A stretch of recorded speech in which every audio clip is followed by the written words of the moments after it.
రాష్ట్రంలో వ్యర్థాల నిర్వహణ వ్యవస్థను పటిష్టపరిచేలా 2 నెలల్లో సర్క్యులర్ ఎకానమీకి తుది పాలసీ తీసుకురావాలని ముఖ్యమంత్రి చంద్రబాబు అధికారులను ఆదేశించారు.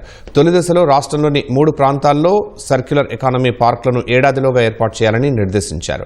వేస్ట్ టు ఎనర్జీ ప్లాంట్లలో ఆధునిక యంత్రాల వినియోగం పెంచాలని సూచించారు.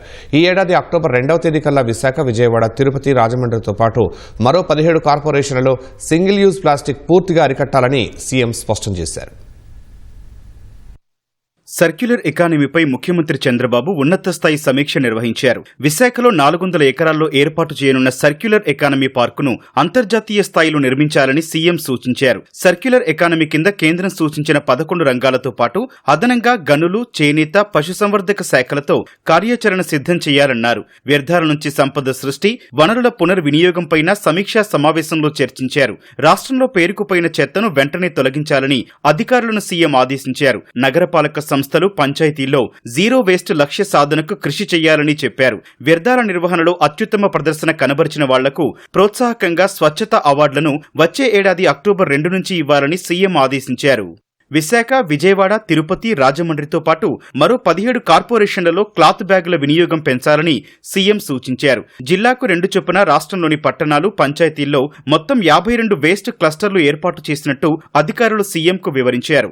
రాష్ట్రం నుంచి ఏటా బ్యాటరీలు, ఇతర ఆటోమేటివ్ వ్యర్థాలు 36,588 టన్నులు, ప్లాస్టిక్ బాటిల్స్ వేస్ట్ 61,996 టన్నులు, ఇంజిన్ ఆయిల్స్, ఇతర హైడ్రాలిక్ చమురు వ్యర్థాలు 23,928 లీటర్లు, టైర్లు, రబ్బర్ 59,654 మెట్రిక్ టన్నుల వ్యర్థాలు వస్తున్నాయని అధికారులు తెలిపారు. అత్యధికంగా వ్యవసాయ రంగం నుంచి 40 లక్షల మెట్రిక్ టన్నుల వ్యర్థాలు వస్తున్నాయన్నారు. గ్రామీణ ప్రాంతాల్లో ప్రతిరోజు 88 లక్షల గృహాల నుంచి 1,329 మెట్రిక్ టన్నుల వ్యర్థాలు వస్తున్నాయని సీఎంకు వివరించారు.